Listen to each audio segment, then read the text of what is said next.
Now I have 3 glasses to drink, so if you see me run off, you'll know where it's to. Okay? Now looking down and seeing how much.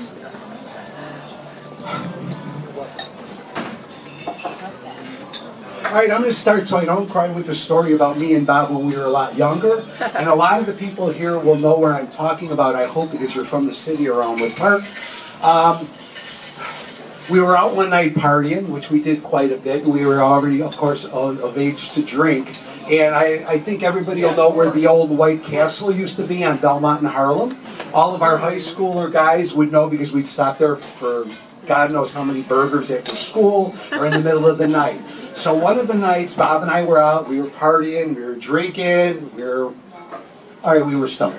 And Shocking. and I don't know if everybody remembers the old style, but it used to be that you would walk in the door, and on the left there was a whole bunch of tables, and on the right, that was where the cash register was, and then right next to that was where they would start serving the food, and there was the grill, and they'd put the burgers on, and then they'd finish and complete them. At the end, you'd pick up your burgers. It was about 2:30 in the morning, and I mean, it was packed. Packed on a Friday or a Saturday night. It was nuts. So Bob and I go in, and we're standing there, and we're waiting in line, and all of a sudden, these 2 beautiful girls walk in behind us. And we're like, and all of a sudden, I'm talking to one, Bob's talking to the other. Now, the place is busy. You know, when you go to a joint, probably like it was 2 minutes ago before I started talking, you had that din in the air. There was that, and everybody. And I'm talking to this girl, just rapping with her, and she's standing next to me. And all of a sudden, this din stops. Like now. And everybody is looking behind us, because there's Bob and this girl.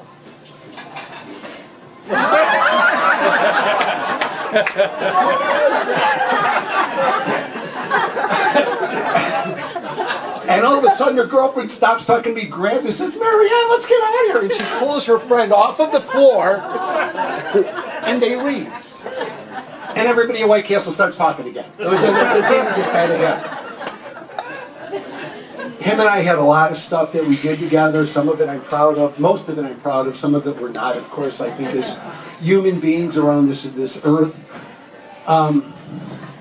People have asked what it was like at the end. He was at peace. I was lucky enough to be with him. I'm going to share that. Go ahead, take a breath. Everybody here knows Bob. If you remember, Bob had alarms on his phone, right? And he took his fiber at a certain time. Then he had his lorazepam, and then he had his oats, and then he had his stuff, his lactate, and the alarm would go up, and it was like it never ended. They were on all the time. And when he came to our house for the last 16 days that he was with us in hospice at my wife and I, Pam's house, I said, "Bob, you got to get rid of these things, man. You've got it. This is driving us nuts."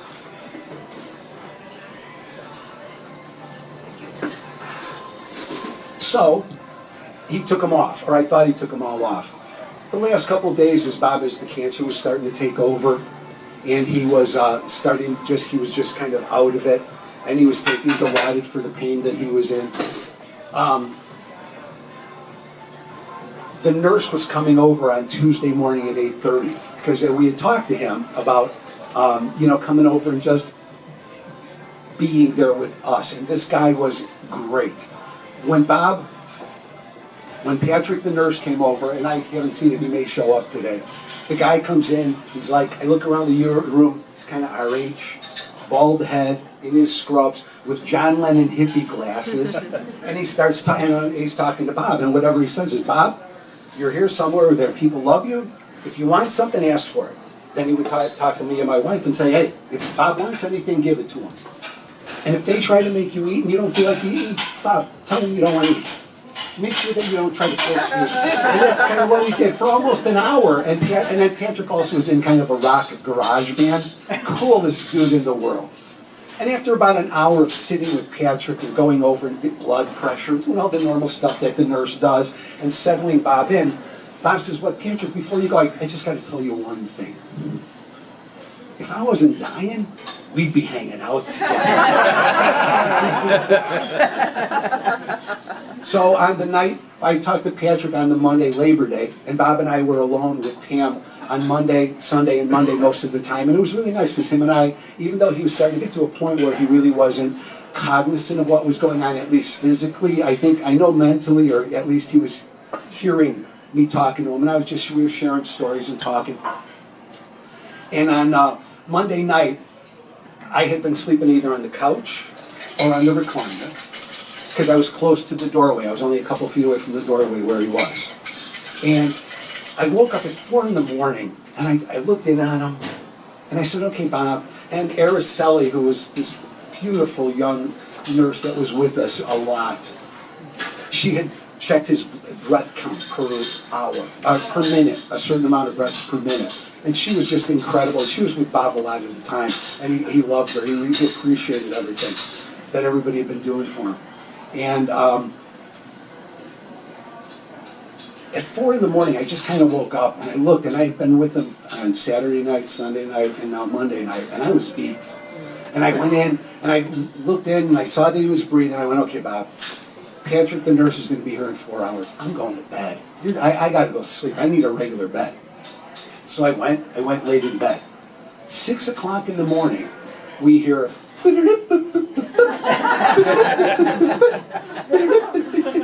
and Pam, my wife, jumps up. I jump up. It's like, what the hell, what? Ah.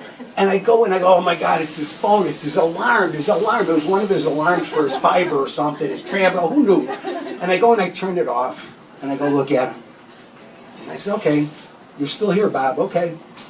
Patrick's going to be here in 2 hours. I got to get some sleep, man. I'm tired. I went and I laid in bed. About 2 minutes later, I went, you know what, I'm going to go sit with Bob. And I went to my wife, honey, I'm going to go sit with Bob. And my wife said, Put it well. I'm going to get smacked for that one.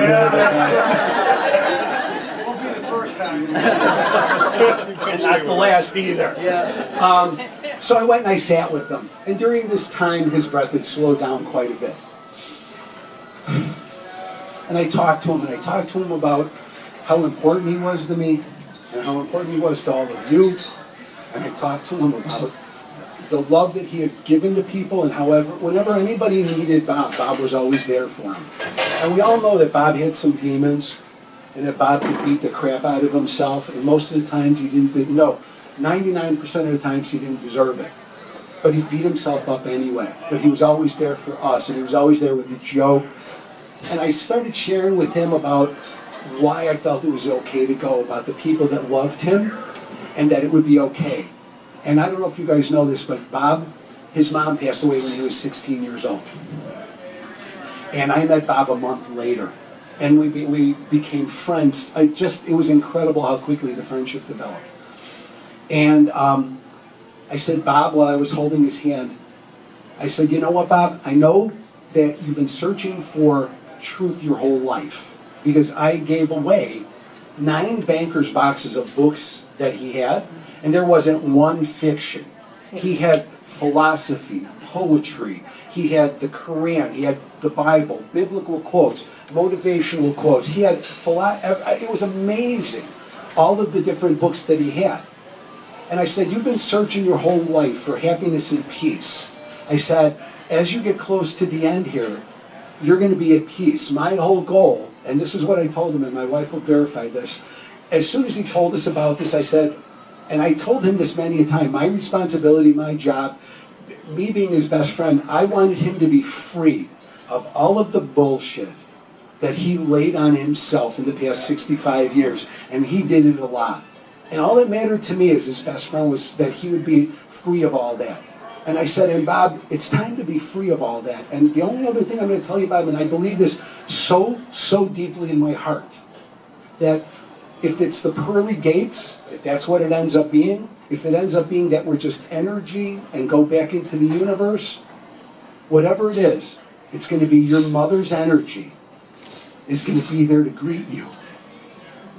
And that's what's going to take you to the next place.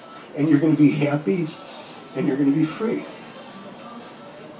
And he passed away as I was holding his hand telling him that. And it was the greatest feeling for me in the world to be there, to do that with him.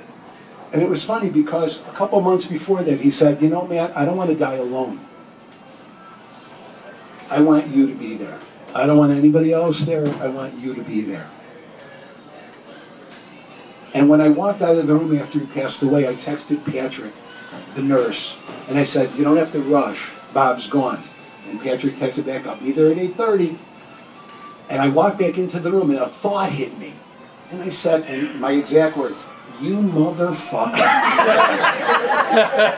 You made that alarm go off at 6 o'clock in the morning so that I would come in and sit and be with you so you could do it the way you wanted to do it. And he did. So, Bobby, I love you. I'm going to miss you. Rest in peace. And this tells you how much he was loved. So thank you. And please, if anybody else has good stories, you got to come up and tell them, because Bob would appreciate that. So thank you very much for being here. More food. More food.